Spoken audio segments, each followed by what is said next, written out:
Hello lovely people, my name is Emma and today I'm doing my December reading wrap up. First of all, I read Working Stiff by Judy Melnick. This is the story from a medical examiner. So Judy was the medical examiner in New York for 2 years, and it is her time doing that and the various cases that she saw. I really love medical writing I think a lot of people know that on this channel by now. I'm a huge fan of anything to do with the medical community, and this is absolutely fascinating. This is the kind of book that I really wish I'd found when I was much younger, because had I realised that there were more areas to do with medicine beyond just being a doctor, I think that probably, far younger, that probably would have changed my career path quite dramatically, because I honestly think being a medical examiner would have been so cool and so interesting. It gets very intense in places, very harrowing. There are some very intense cases, and a word of warning, the last, either second to last chapter or the final last quarter of the book is dealing with ramifications from 9/11, because Judy was working in New York at the time of 9/11 and is one of the people who was called to respond that to do with identification of bodies. So that is something that I just want you to be aware of going into it, because I wasn't aware of that, and I was sat reading this at Andy's parents' house, just chilling on a random Sunday afternoon, and then I got to that bit and it was super emotional, as you can imagine, and I kind of basically started bawling my eyes out a bit, quietly in their other living room, trying not to disturb anyone, because I was having a bit of an emotional reaction to this book and was not expecting it, and we were supposed to be having a nice chill Sunday, and I was kind of losing my mind quietly. So really intense, super fascinating, absolutely amazing.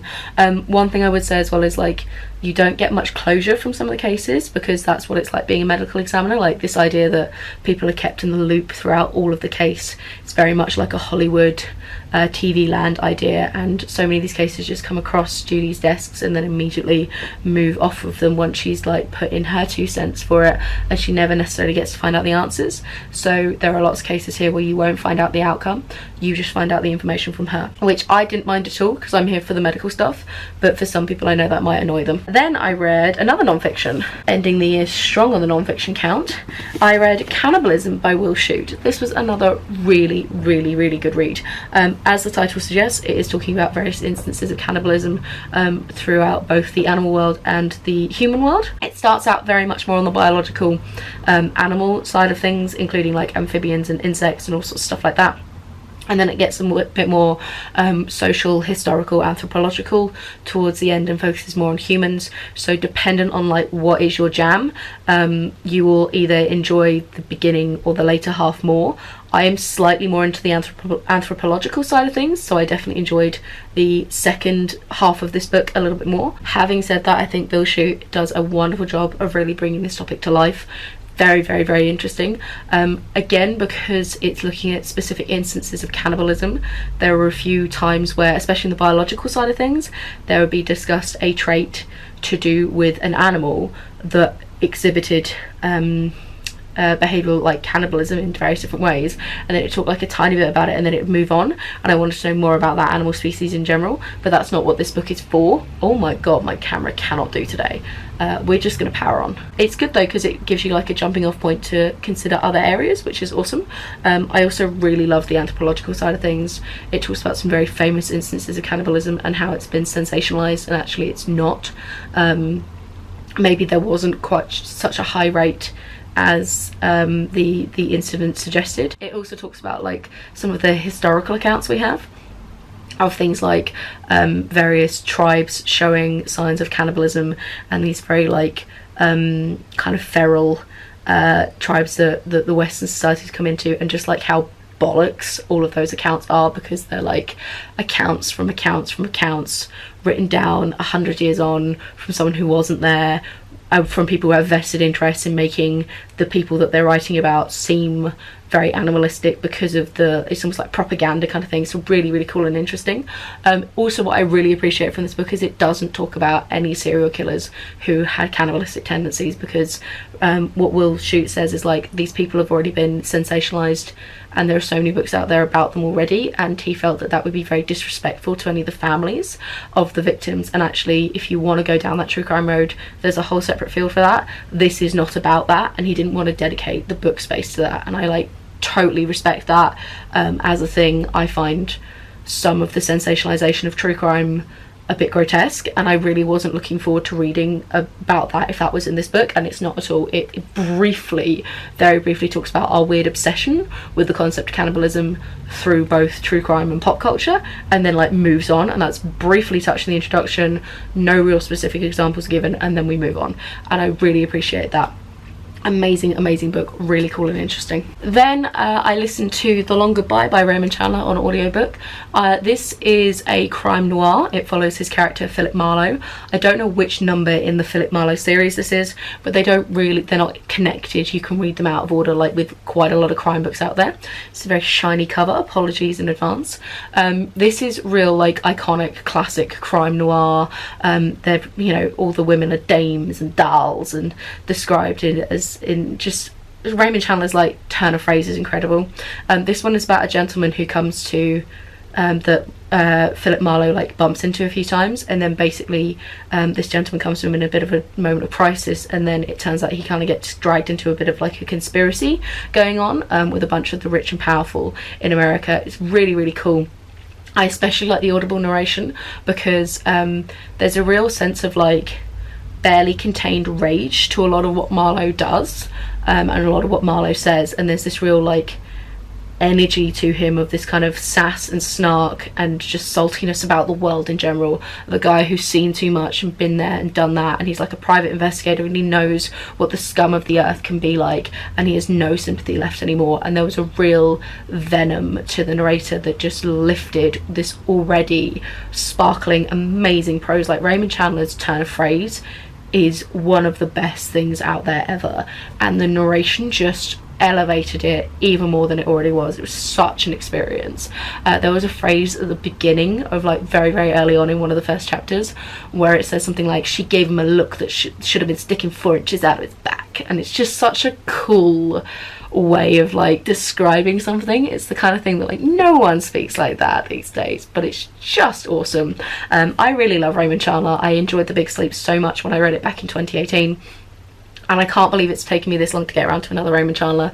I've got a couple more on my shelves I really need to prioritise, but off the back of that narration experience, I think I'm going to go and see if this narrator, who I will probably put down below if I remember, has any other Philip Marlowe's that he's done, because it was just like sublime as an experience. I also listened to The Help by Kathryn Stockett, which is a relatively popular book from quite a few years ago now. It is about a collection of women in the Deep South in the 60s, and it's when a lot of civil rights movements were happening, and it's the story of the black maids about their bosses and the white women that they work for. It's a really amazing story. It's been made into a movie, and I've seen the movie previously and really enjoyed it, and I think the book is phenomenal, and the slight differences between book and movie make sense for the medium that they're in. So there are a few variations, but I think both of them are very powerful in their own way. Kathryn Stockett has a wonderful writing style, and all of her characters are so well-rounded and fleshed out, and I don't normally overly like books that change point of view quite a lot, but this one did it with such finesse and such skill. And I think that's the thing that I don't like about most books when they do change POV, is that the voice from the different characters just isn't strong enough to carry it off, whereas this one was just done beautifully, where each one of the voices was so iconic and really like captivating that I loved all of the different aspects. I loved the amount of like everyday, almost like boring but like scene setting kind of trivia we got about their lives, and how much importance that was, like weight that was given to their storyline to show like how important these things were to the various people. Like the white woman who Skeeter, it spends a lot of time talking about her relationship status and how much pressure that is, because in her head that is super important, whereas we don't get as much of that from the black maids, because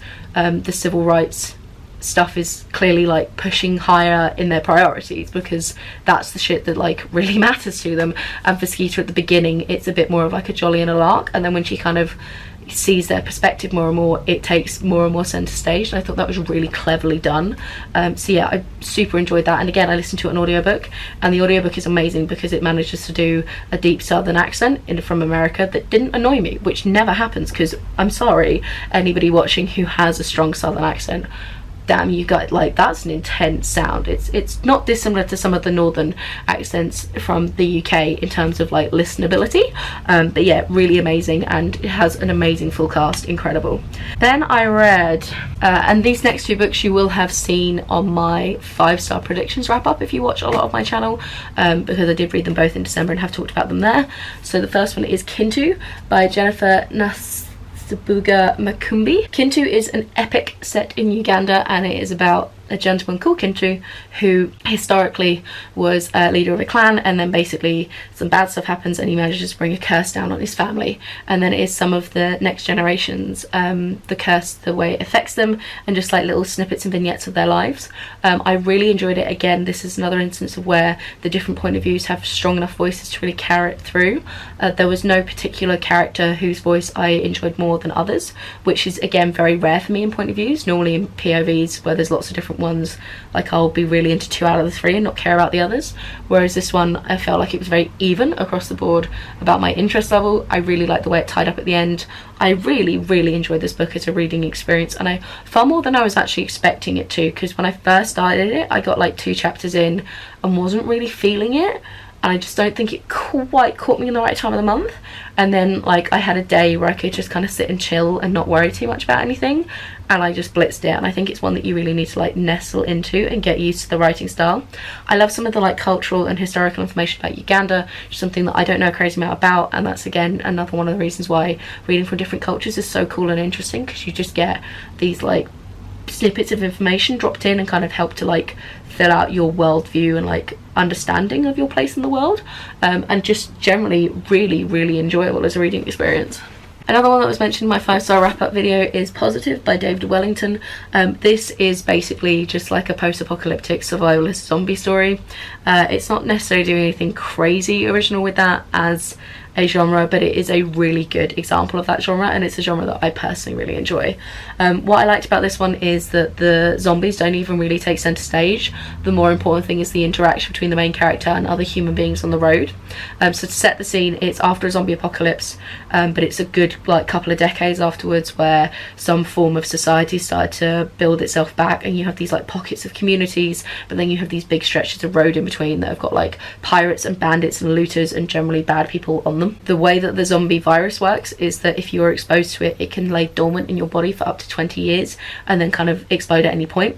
And our main character finds out that he was exposed quite young, and so he is supposed to be going to a camp to live there until his like time is up, and then he can be reintroduced back into society, knowing that he is safe, but something goes wrong and he ends up on the road instead.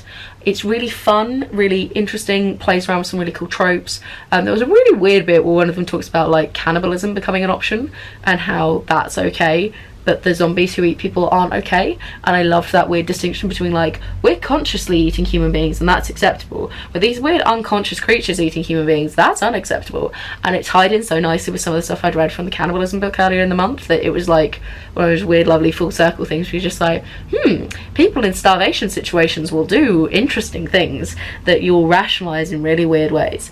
But yeah, I really enjoyed it. I talked about in my 5-star wrap up that the female character in this were a bit interesting. There were 1 or 2 who were really cool and badass and interesting, and then there were a bunch who just like were clearly props to be abused to motivate the main male character. So it kind of like did some good stuff but then did some lazy stuff, and but you know, even with it doing a bunch of this kind of tropey stuff, I found it enjoyable enough. And again, I talked about this in my 5-star predictions wrap up thing, where like there are just certain books where, because it ticks enough of your boxes of just things that you enjoy, you will let it get away with far more things. Like this is tropey as fuck in places, it does some awkward stuff with some characters in places, but do you know what, I like post-apocalyptic survivalist fiction.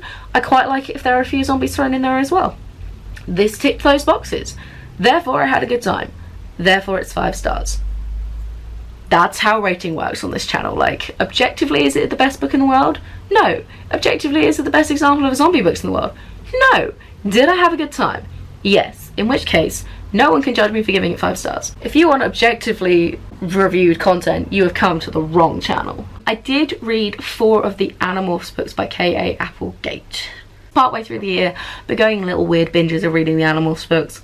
They're middle grade books from the late 90s, I think, but basically they're a really fun series. There's like 50 of them in the series, and it's about a group of a group of kids who find out that their Earth is actually the site for like an intergalactic battle between several different alien species, and this dying alien prince who's on the good side gives them the ability to become Animorphs, which means that they can absorb the DNA of animals and by touching them and then turn into those animals, and then they are supposed to be holding down the fort and the front line against the evil aliens until reinforcements can finally arrive in God knows how many years time, and then chaos ensues.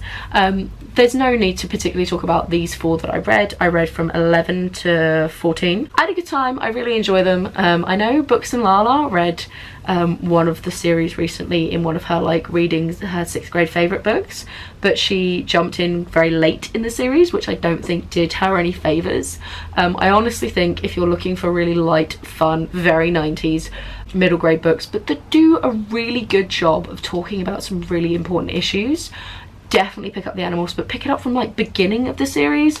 Don't jump in book like 37. It's never gonna work. There is an overarching plot to this entire series that really gets into it in the far like later like last 15 books or so. You can't jump in with those ones. You have to start closer to the beginning, not necessarily book 1, but like somewhere between book 1 and book 15. You have to start there, like with anything. So I don't think she really gave them a fair shot in that. Okay, last book of the year. One of the worst books of the year.